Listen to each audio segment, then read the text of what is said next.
Hlavným komponentom úlohy je dvojfarebná LED dióda so spoločnou katódou.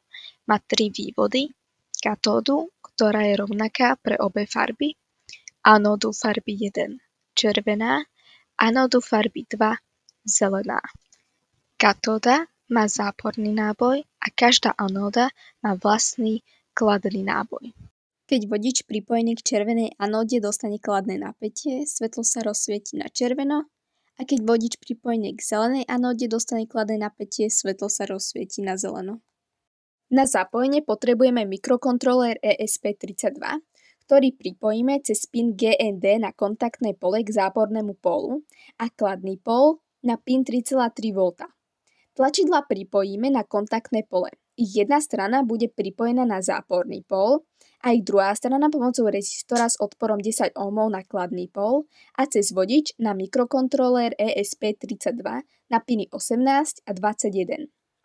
Pripojíme dvojfarebnú LED diodu so spoločnou katódou tak, aby jej anódy boli pomocou vodiča pripojené na mikrokontrolér ESP32 na piny 33 a 27 a katóda pomocou rezistora s odporom 10 ohmov na kladné pole. Programujeme v prostredí Tony Editor, do programu si importujeme pin z knižnice Machine a Sleep z knižnice Time.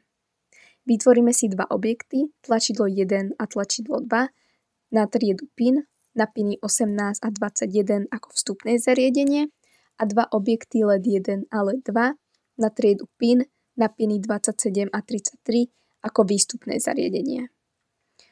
Program je v nekonečnom cykle, vytvoríme si premenné H1 a H2, do ktorých si zapisujeme hodnotu tlačidla 1 a tlačidla 2. Vyprintujeme ich a vypneme LED diody. Máme podmienku: ak H2 je rovné 1, takže tlačidlo je stlačené, rozsvieti sa LED 2 a po nejakom čase zhasne. A ak H1 sa rovná 1, takže tlačidlo je stlačené, rozsvieti sa LED 1 a po nejakom čase zhasne.